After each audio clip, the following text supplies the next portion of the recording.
Naghihintay na lang si Luffy na makarating ang sinasakyan nila sa Navy headquarters. Giit ni Jinbei na kailangan niya rin magpahinga para may lakas ang bida kapag dumating na sila. Samantala, sa weather kung nasaan si Nami ay malungkot pa rin ito dahil sa nangyari. Dumating si Haredas na may dalang cloud candy, pero hindi ito matanggal ng dalaga sa mukha kaya sinapok ito, ngunit nang matikman ay napakasarap daw. Tapos nagtanong si Nami kung kailan sila makakarating sa Sabaody. Sagot ng matanda na pinapadpad lang daw ng hangin ang weather Sky Island kaya hindi niya alam. Ngunit dahil hindi na mapakali si Nami ay niyaya siyang sumama ni Haredas na bumaba dahil nauubusan na din daw siya ng pondo. Sakay ng elevator cloud ay tagumpay na nakababa ang dalawa. Saka nakita ni Nami ang nakakamanghang parte ng Small Sky Island. Tapos sumakay sila sa isang lumulutang na bangka dahil sa bula.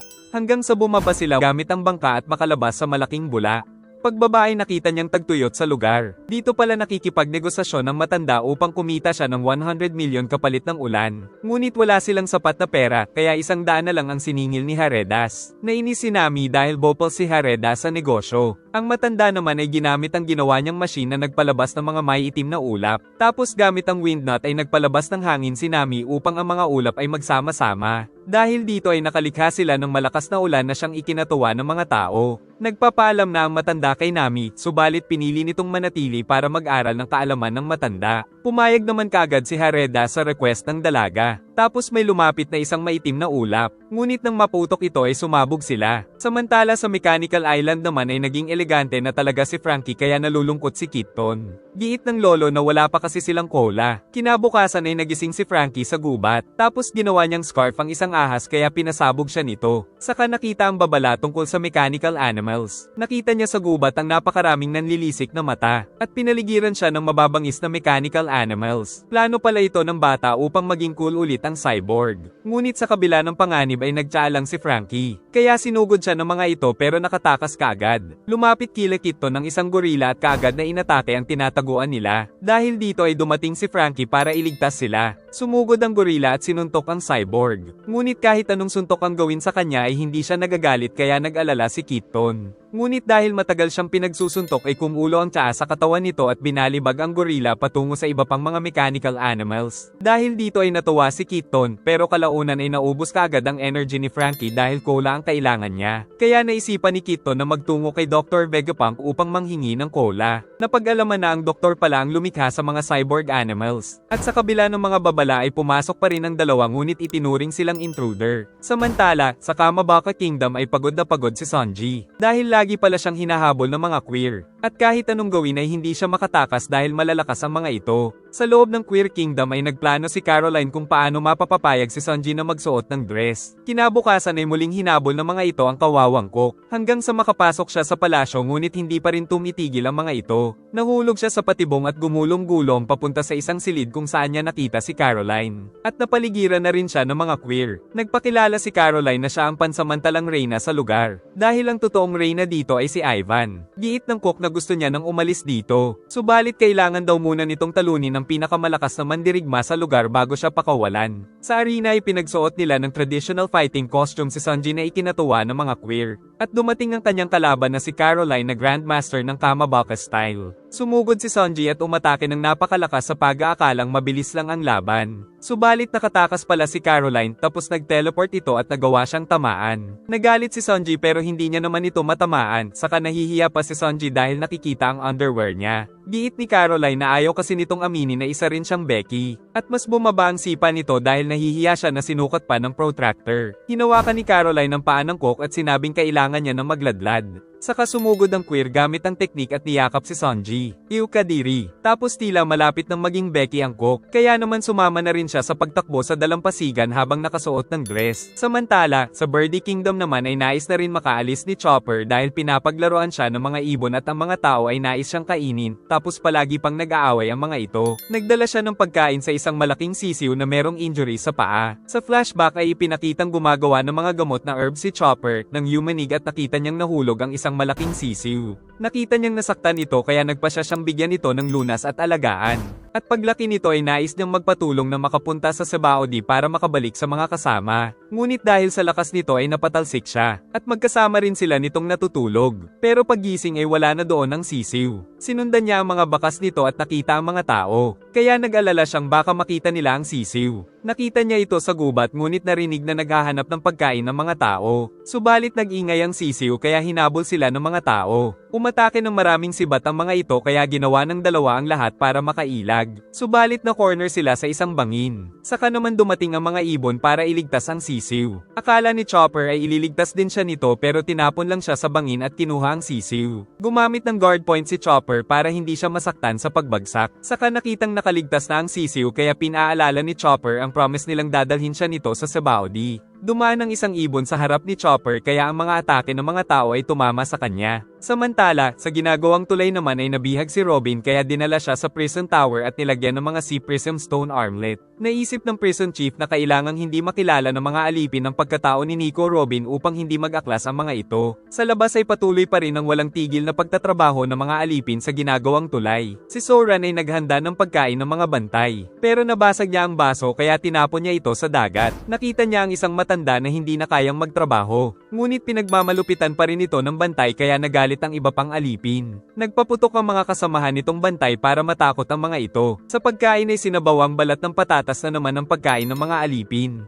Tapos binigyan ng chocolate ang nagsumbong kung nasaan si Robin. Galit ang ibang matanda dahil ito ang sumbongera. Ngunit tinabihan pa ito ni Soran. Naawa ang matanda kaya binigay sa kanya ang chocolate. Saka napaiyak dahil sawang-sawa na siyang maging alipin at pagmalupitan. Pagkatapos ng lunch break ay balik trabaho kaagad ang mga ito. Samantala si Robin ay halos wala ng lakas dahil sa torture. Sinabi ng matanda na kakadating niya lang dito pero kinulong na lang siya dahil hindi makapagtrabaho. Si Robin naman ay naalala ang mga kaibigan kaya kailangan niya na daw makatakas kahit na anong mangyari. Samantala si Soran ay palihim na nais magtungo kay Robin para ibigay ang chocolate. Nang makarinig sila ng pagsabog dahil sa mga rebelde, nagtungo ang mga bantay sa pinanggalingan ng pagsabog. Kaya nagkaroon ng pagkakataon si Soran na magpunta sa prison tower. Pero nakita naman siya ng isang bantay. Nagtataka ang prison chief dahil wala daw siyang inutos na ipadala ang lahat ng mga bantay sa mga rebelde. Samantala ang nakakitang bantay kay Soran ay isa palang Revolutionary Army. At nalaman na kasamahan pala nito ang matandang nakakulong. Saka binigay din nila ang susi kay Robin. Pinag-utos na ng prison chief na bantayan ang bilanggo. Kaya nag-abang ang mga ito sa pinto ng prison tower. Magpapaputok sana ang mga bantay ngunit ang lahat ng mga ito ay binali ng dalaga ang mga leeg. Samantala ang prison chief ay takot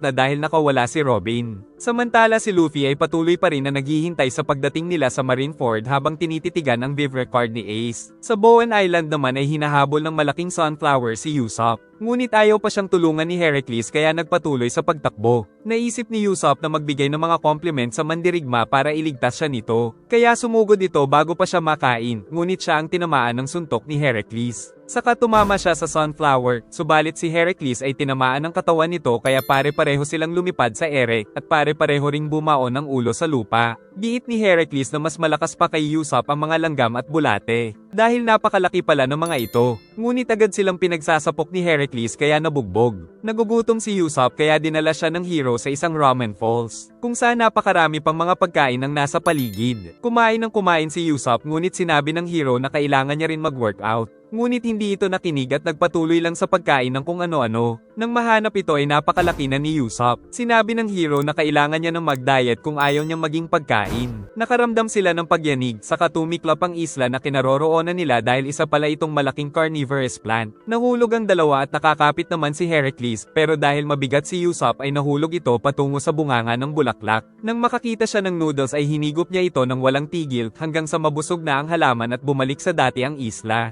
At nakaligtas nga ang sniper ngunit napakataba na nito. Giit ni Heracles na siguradong magiging pagkain siya ng bulaklak dahil sa taba nito. Sa isang madilim na lugar ay doon naman napunta si Zoro. Pero nagmamadali na siyang makaalis para sa mga kaibigan ngunit hinahanap siya ni Pirona. Sa flashback ay hindi makita ni Zoro ang mga espada nito kahit sinabi na daw sa kanya ni Pirona kung nasaan. Dahil balak pala ng Ghost Princess na gamitan siya ng negative hollow pag nahanap niya ang espada. Sa huli ay pinagbintangan pa ni Zoro si Pirona na nililigaw daw siya nito, kaya napaiyak na lang si Pirona sa pagiging engot ng swordsman sa direksyon. Kaya binigay na lang ito ng Ghost Princess sa kanya at pinagbalakan niyang gamitin si Zoro para makabalik daw siya sa Thriller Bark. Ngunit hiniwan nito ang pader at tumalon. Kaya ngayon ay hinahanap niya ito sa gubat. Kalaunan ay muling nakita ni Zoro ang palasyo pero inisip niyang ibang palasyo ito, kaya nainis na talaga sa pagiging engot niya sa direksyon si Pirona. Di nakatiis ang Ghost Princess kaya sinamahan niya na ito at nag-iisip siya ng masama pero hindi niya magawa dahil sa sobrang engot ng swordsman.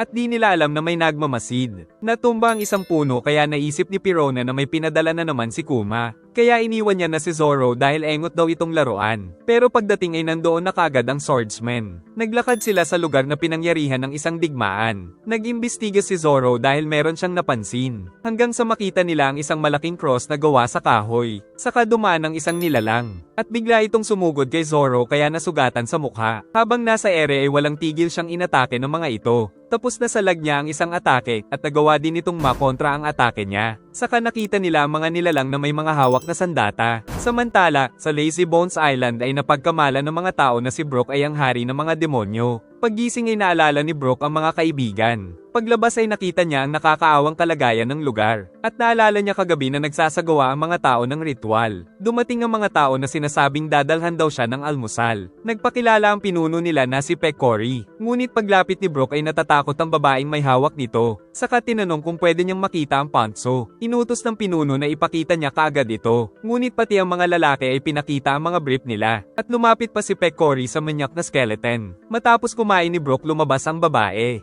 Ngunit ito na pala ang huli nilang pagkain kaya kumakalam ang mga sikmura. Akala ng pinuno ay nagalit si Brook kaya nais na nitong umalis. Kaya pinakita nila ang mga underwear sa skeleton para sa dessert kaya nang hinalalo siya. Ngunit dahil hindi nila mabago ang isip ni Brook ay tatapusin na lang daw nila ang sariling mga buhay. Dahil dito ay nagtanong ang musician kung ano ba ang nangyari. Sagot nitong matagal daw silang inaapi ng Long Arm Tribe. At kinuha din ng mga ito ang mga manggagawa kaya ang natira na lang ay ang mga nagugutom na matatanda. Kaya para makaganti ay nakiusap sila kay Brook na tinatawag nilang Satan na isumpa ang Long Arm Tribe. Sumigaw ang babae dahil dumating na naman ang Long Arm Tribe. Tapos pinagbubugbog sila nito para makuha ang babae. Malalakas mang trash talk ang matatanda ngunit iniwan nila si Brook para makipaglaban para sa kanila. Ngunit tumakbo na ang mga ito at wala man lang tumulong sa babae. Dahil iniisip pala nilang ipapagtanggol sila ni Brook. At bilang pagpapasalamat ay nangako si Brook na ililigtas ang mga ito. Nagsulat ng napakaraming note si Brook habang nag-cheer ang mga tao. Kaya naisip niyang manatili muna dito para tulungan ang mga ito. Samantala nagtataka na ang mga pirata dahil napakatagal nilang makarating sa Navy headquarters. Giit ni Crocodile na ayaw niyang mahuli sa digmaan dahil siya ang papatay kay Whitebeard. Nagalit naman si Jinbei kaya naghamon ng laban si Crocodile. Sumugod ang Sandman sa Fishman subalit tumigil sila nang marinig ang mga kamao ni Luffy. Samantala si Ace ay naghihintay na lang na dalhin sa execution platform nito. Tuwang-tuwa ang mga preso dahil nabusog daw sila sa pagkain ng Navy. Saka nagpasalamat sila kay Captain Buggy. Saka nagtanong ang clown kay Jinbei kung malapit na sila sa Marineford para maipakita ang kanyang lakas kaya natuwa ang mga bata nito. Samantala, sa Marineford ay ipinatawag na ang mga warlord na magtungo sa daungan. Tinatanggal na ang kadena ni Ace dahil dadalhin na siya sa labas. Habang naglalakad dito ay bantay sarado ang paligid ng napakaraming jail guard. At tumambad sa kanya ang napakataas na hagdan na nagsimula nilang akyatin.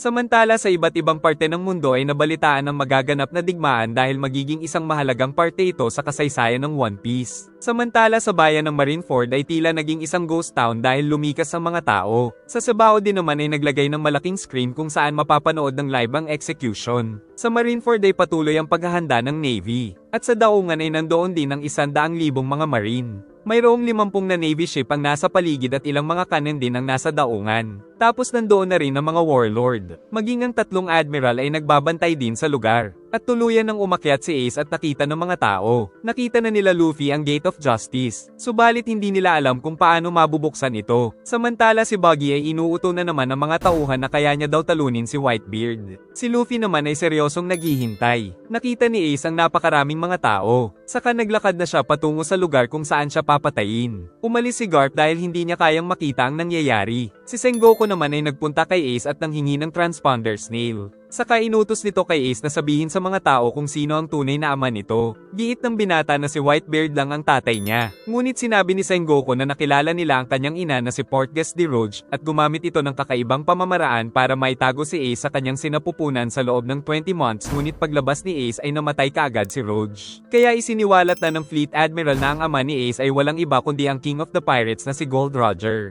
Natahimik ang buong mundo nang marinig ito, at natakot ang mamamayan dahil naninibugo sila sa bloodline ng King of the Pirates. Di rin makapaniwala ang mga tao na may nakaligtas pang may kaugnayan kay Roger dahil pinatay ang lahat ng sangkot dito. Sa nakaraan ay nakiusap pala si Roger kay Garp na protektahan ang anak nito dahil wala daw itong kasalanan sa mundo. Alam daw nitong gagawin ito ni Garp dahil sa tagal nilang nagpapatayan ay kilala na nila ang isa't isa. Sa isla ng Bateyrila sa South Blue ay nabalitaan ni Roge ang nangyari sa asawa. Ang mga marine naman ay ipinatugis ang lahat ng baby sa isla para mapigilan ang bloodline ni Roger. Ngunit si Roge ay may ginawang kakaiba kaya nagawa niyang maitago sa sinapupunan sa loob ng 20 months si Ace. At nagtagal ay sumuko na ang mga marine. Saka nagtungo si Garp kay Roge. Kalaunan ay pinanganak ang isang malusog na baby at pinili ni Roge ang pangalan na nais ni Roger. Ngunit hindi nagtagal ang buhay ni Roge kaya itinago ni Garp ang sanggol at dinala ito kay Dadan. Ilang taon nang lumipas ay dinala din ni Garp si Luffy sa kaibigan nitong si Dadan. Sinabi ni Sengoku na layunin talaga ni Whitebeard na gawing King of the Pirates si Ace. Kaya naman isang malaking pagkakataon sa Navy ang mapatay na ngayon si Ace upang mapigilan ito kahit palusubin sila ng kinatatakutang Whitebeard Pirates. Nag-report ang isang marine na may nagbukas daw ng Gate of Justice kaya nagtaka si Sengoku. Naghahanda na si Luffy na atakihin ang gate subalit nagbukas ito ng kusa. Kaya naman ang oportunistang si Buggy ay sinabi sa mga bata niyang siya daw ang may gawa nito. Makapigil hininga ang paghihintay ng Navy. Nang makita nila sa malayo ang napakaraming pirate ship ng mga sikat at malalakas na pirata ng mga allied ni Whitebeard. Kalaunan ay napansin nilang may kakaiba sa kanilang harapan. Tapos biglang lumabas ang napakalaking barko ni Whitebeard na nagawa nila dahil sa bula. Kalaunan ay umakyat na rin ang dalawa pang barko ni Whitebeard. Doon ay nakita nila ang 1st Division Commander na si Marco the Phoenix. Nandoon din ang lahat ng mga Whitebeard Commander. At sa wakas ay nagpakita na rin sa kanila ang pinuno ng mga ito na si Whitebeard. Naisip ni Ivan kung magpupunta din doon si Dragon. Ngunit sinabi ni Luffy na ang tatay daw ni Ace ay si Gold Roger na ikinagulat nila. Sinabi ni Whitebeard na ililigtas niya si Ace. Sa kanito ginamit ang Devil Fruit na may kakayahang mangpunit ng hangin. At nagdulot ito ng napakalaking alon kaya natakot ang mga marine. Di makapaniwala si Ace na gagawin ito ni Whitebeard para sa kanya. Kaya naalala nito ang nakaraan noong kakaalis niya pa lang sa bayan nila. Kaagad siyang nakilala bilang isang malakas na pirata dahil sa galing nito sa pakikipaglaban. Nabalitaan din ni Garp ang tungkol dito. Dahil sa lakas ni Ace kahit isang rookie ay nakarating ang balita kay Sengoku. Maging si Whitebeard ay napansin si Ace. Isang araw ay hinanap ni Ace si Shanks. Akala ni Shanks ay kalaban ito, ngunit nagpunta lang pala si Ace para magpasalamat sa pagliligtas ni Shanks sa kapatid niyang si Luffy. Kaya naman nagkaroon sila ng kasiyahan sa magdamag. At sinabi ni Ace na siya ang magiging hari ng mga pirata at hindi si Luffy kaya papatayin niya daw si Whitebeard para patunayan ito. Sa paglalakbay ay nakita ni Ace si Jinbei. Ngunit ayaw samahan ng fishman si Ace patungo kay Whitebeard dahil may utang na loob daw siya sa Emperor. Kaya nagpa siya si Ace na si Jinbei na lang ang tatalunin niya para mas sumikat siya. Ngunit nagpatuloy ang paglalaban nila ng 5 araw. At sa huli ay pareho silang knockout. Saka naman dumating si Whitebeard na hinahanap si Ace na tumutugis sa kanya. Sa isang iglap ay talsik ang mga tauhan ni Ace. Kaya gumamit ng apoy si Ace para makatakas ang mga bata niya. At matapang na sumugod ang binata kay Whitebeard. Subalit nangyari ang inaasahan na matatalo siya nito. Giit ni Edward Newgate na hindi pa dapat mamatay ang tulad ni Ace na talentado. Kaya niyaya niya itong sumali sa Whitebeard Pirates pero tumanggi si Ace. Ngunit paggising ni Ace ay nasa barko na siya ni Whitebeard. Lumabas siya at nagpahangin. Saka nagpakilala si Thatch na 4th Division Commander ni Whitebeard. Kinwento nitong sumugod daw ang mga tauhan ni Ace. Kaya tinalo ito nila Thatch ngunit dinala din nila sa barko pagkatapos. Habang natutulog si Whitebeard ay nagtangka si Ace na patayin siya pero talsik ang binata.